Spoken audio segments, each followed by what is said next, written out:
जय हिंद दोस्तों, मेरा नाम है अनिरुद्ध और मैं आप सभी का वेलकम करता हूं करियर विल आईएएस पर। दोस्तों वैसे तो मैं ये वीडियो आज मॉर्निंग में ही बनाने वाला था कि भारतवर्ष में एजुकेशन रिफॉर्म्स को लेकर गवर्नमेंट के द्वारा कौन से जो एडमिनिस्ट्रेटिव और जो लीगल स्टेप्स हैं उनको ले लिया गया है। लेकिन अभी जो रिसेंटली जस्ट अब से 2-2.5 घंटे पहले जो बहुत ही बड़ा इसमें स्टेप लिया गया है, दैट इज़ कि फाइनली गवर्नमेंट ने इसको लेकर अब जो पॉलिटिकल अकाउंटेबिलिटी है उसको भी शोकेस कर दिया है। बिकॉज फाइनली एंड ऑफिशियली जो एजुकेशन मिनिस्टर धर्मेंद्र प्रधान हैं उन्होंने भी अब अपना रेजिग्नेशन बेसिकली दे दिया है। आप लोग यहाँ पे देख सकते हैं, खबर जस्ट अब से कुछ ही घंटे पहले सामने आई है। एंड वैसे तो मैं पॉलिटिकल मुद्दों के बारे में, पॉलिटिकल डिबेट्स के बारे में कभी भी बातचीत नहीं करता हूँ, आज भी नहीं करने वाला हूँ, लेकिन this just goes on to show कि एजुकेशन रिफॉर्म्स को लाने के लिए गवर्नमेंट अब अपने जो स्टेप्स हैं वो केवल एडमिनिस्ट्रेटिव और लीगल स्टेप्स तक लिमिटेड नहीं रहने वाली, बल्कि वो पॉलिटिकल स्टेप्स को भी लेने के लिए पूरा तैयार हो चुकी है। हमने ये चीज़ को पहले भी विटनेस कर लिया था जब पीएम मोदी ने इस चीज़ को अपनी वीडियोस के माध्यम से क्लियर कट बताया। उसके बाद एडमिनिस्ट्रेशन लेवल पे कल शाम को ही खबर सामने आ चुकी थी कि एनटीए जो कि हमारी संस्था है, जो कि हमारी ऑर्गेनाइजेशन है, जो कि मेनली इन एग्ज़ाम्स को कंडक्ट करवाने का काम करती है, उसके अंदर कई सारे अधिकारियों को हटा दिया गया है, जो कि एक बहुत ही बड़ा एडमिनिस्ट्रेटिव रिफॉर्म था जिसको कि लाइटनिंग फास्ट स्पीड पे किया गया। एंड उसके साथ में जो हमने बिल को लेकर बातचीत करी थी कि जो बिल प्रपोज किया जाएगा, गेस व्हाट हैज़ हैपेंड, वो वाला बिल ना केवल अब प्रपोज किया गया है, कैबिनेट के द्वारा उस बिल को दोस्तों क्लियरेंस भी दे दी गई है।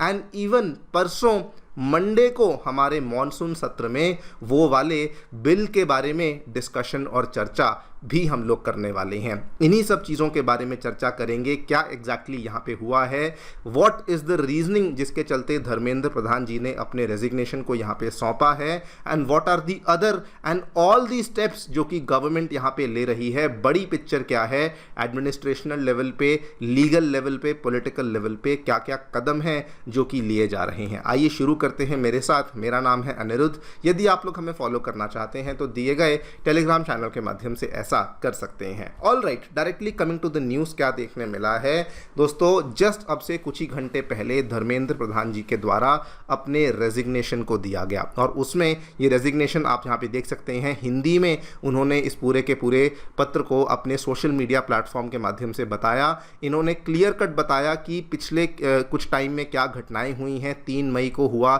जो नीट यूजी की परीक्षा थी, उसमें बहुत सारी अनियमितता पाई गई, जिसकी वजह से सरकार ने अब फैसला लिया है कि आगे चल कर के ये पूरा का पूरा जो टेस्ट है कंप्यूटर बेस्ड टेस्ट ही हम लोग यहाँ पे करवाने वाले हैं। और भी इन्होंने कई सारी बातें कही, लेकिन फाइनली इन्होंने कहा पिछले 10 दिनों का घटनाक्रम देखते हुए मेरा मन दुखी है, ये मेरे लिए व्यक्तिगत प्रतिष्ठा का विषय नहीं है। भारत की युवा शक्ति ही इस देश की असली ताकत है। एंड इसीलिए जो भी जंतर मंतर में हो रहा है, जो भी नई दिल्ली में हो रहा है, उस चीज़ को ध्यान में रखते हुए मैं आदरणीय प्रधानमंत्री जी के मार्गदर्शन, विश्वास और निरंतर सहयोग के लिए हार्दिक कृतज्ञता व्यक्त करता हूं। साथ ही मंत्री परिषद से अपने सभी सम्मानित सहयोगियों, इन सब के लिए भी उन्होंने अपना आभार जताया और कहा कि मैं अपना इस्तीफ़ा बेसिकली दे रहा हूं। ये पूरा का पूरा जो पत्र है ये इंग्लिश में भी यहाँ पे अवेलेबल है, आप चाहें तो वीडियो को पॉज करते हुए इस पत्र को भी देख सकते हैं। लेकिन this just goes on to show कि द गवर्नमेंट नाउ दोस्तों, उन्होंने साइमल्टेनियसली 3 फ्रंट्स के ऊपर साइमल्टेनियसली काम किया है। इसके पहले एडमिनिस्ट्रेटिव अकाउंटेबिलिटी को लेकर काम किया जा चुका था, लीगल रिफॉर्म को लेकर काम किया जा चुका था, एंड नाउ जो सबसे बड़ी डिमांड थी जो कि दिल्ली में जिसको लेकर इतने सारे आंदोलन, इतना सारा प्रोटेस्ट चल रहा था, पॉलिटिकल अकाउंटेबिलिटी की, वो वाली डिमांड को भी अब यहाँ पे एक्सेप्ट कर लिया गया है। और ये तीनों की तीनों जो अकाउंटेबिलिटीज कह लीजिए, रिफॉर्म्स कह लीजिए, ये तीनों की तीनों ये दिखाती हैं कि किस तरीके से पब्लिक कॉन्फिडेंस को रीस्टोर करने के लिए ये वाले स्टेप्स गवर्नमेंट के द्वारा कितने फास्ट तरीके से लिए गए हैं। अगर मैं एक एक करके बात करूं एडमिनिस्ट्रेटिव और लीगल स्टेप्स के बारे बारे में। एनटीए वाला जो स्टेप है इसको दोस्तों कोई छोटा मोटा स्टेप ना मानिए। एनटीए एक ऐसी एजेंसी है जिसको कि रिसेंटली बनाया गया था, एंड ये वाली एजेंसी में हमें कुछ कुछ जो परमानेंट एम्प्लॉयज़ देखने को मिलते हैं, लेकिन बहुत बड़े लेवल पे हमें कॉन्ट्रैक्चुअल और आउटसोर्स्ड एम्प्लॉयज़ देखने को मिलते हैं जो कि प्रॉपर गवर्नमेंट जॉब वहाँ पे नहीं करते हैं। एज पर दी गवर्नमेंट 47 ऑफिशियल्स को रिमूव किया जाएगा, जिनको या तो टर्मिनेट या रिमूव किया जाने वाला है, सस्पेंड नहीं, कंप्लीटली ख़त्म किया जाएगा। उन्हीं के ऊपर फर्दर डिसिप्लिनरी एक्शन भी हो सकता है, एंड इवन जो बचे हुए एम्प्लॉयज़ और ऑफिशियल्स हैं उनके ऊपर भी कार्रवाई को किया जाएगा। फर्दर आउटसोर्सिंग प्रोसेस को भी कंप्लीटली फिर से रिव्यू किया जाएगा, चेक करने के लिए कि कहाँ से लीकेज होने का साधन इनको बनता है। एंड फाइनली इंटरनल रीस्ट्रक्चरिंग होना भी शुरू हो चुकी है, जिसका डायरेक्टली तो नहीं कह सकते, लेकिन जो एजुकेशन सेक्रेटरीज को बदला गया है, जो primary education higher education secretary दोनों को ही बदला जा चुका है, वहाँ पर भी हमने देखा कि एक बड़े लेवल पे रीस्ट्रक्चरिंग को शुरू कर दिया गया है। दिस जस्ट शोज कि गवर्नमेंट केवल इसको कुछ ही इंडिविजुअल्स तक सीमित नहीं रख रही, बल्कि the government is now recognising कि ये एक सिस्टेमिक इंस्टीट्यूशनल फेलियर है, एंड उसे हमें सिस्टेमिकली ही यहाँ पे रिमूव करना होगा। इतना ही नहीं, चूंकि एनटीए का हमें मेन दफ्तर नई दिल्ली में देखने को मिलता है, दिल्ली पुलिस को अब एक स्पेशल टास्क फोर्स बनाने के आदेश दे दिए गए हैं, जो कि बनाई जा चुकी है। और ये जो स्पेशल टास्क फोर्स है ये सभी चीज़ों को इन्वेस्टिगेट करेगी। पेपर लीक के कौन से नेटवर्क्स हैं, मिडलमैन कौन है, कोचिंग इंस्टीट्यूट्स के अगर लिंक्स हैं या फिर नहीं है, डिजिटल एविडेंस क्या है, फाइनेंशियल ट्रेल क्या है, ऑर्गेनाइज्ड चीटिंग सिंडिकेट्स क्या हैं, इन सब चीज़ों की भी शनाख्त नई दिल्ली की पुलिस के द्वारा किया जाएगा। इसमें सबसे इंपॉर्टेंट चीज़ ये जो एसटीएफ बनाई गई है, ये दिखाती है कि गवर्नमेंट या फिर हमारी पुलिस मान लीजिए,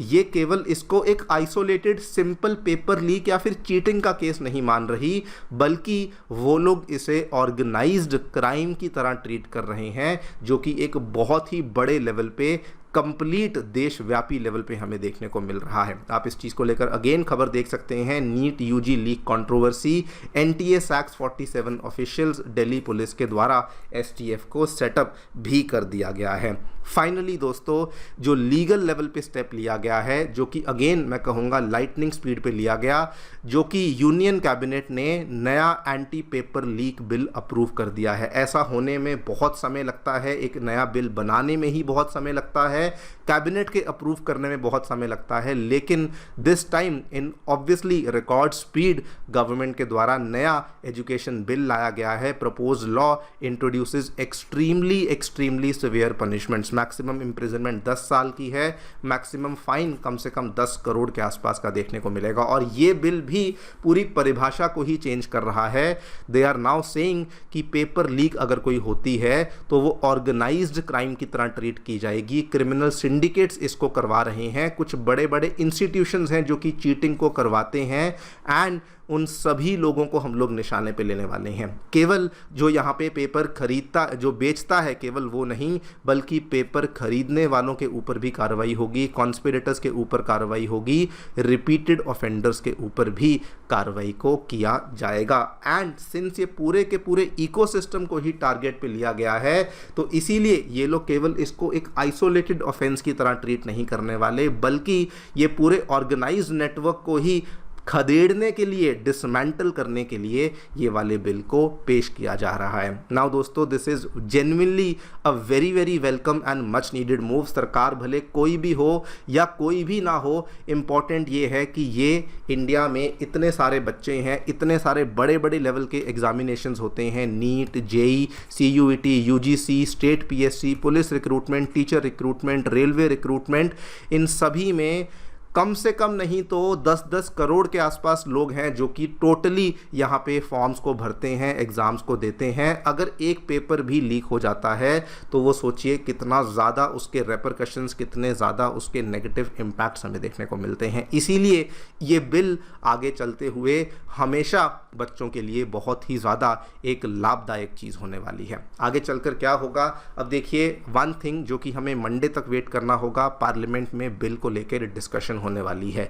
STF की इन्वेस्टिगेशन चलती रहेगी, वो बैकग्राउंड में चलती रहेगी, होपफुली वहाँ से हमें कुछ अच्छा जल्दी से देखने को मिले। एंड रही बात disciplinary action within the NTA की, अगर वो हो जाता है तो this will again just go on to show कि गवर्नमेंट इन चीज़ों को बहुत सीरियसली ले रही है।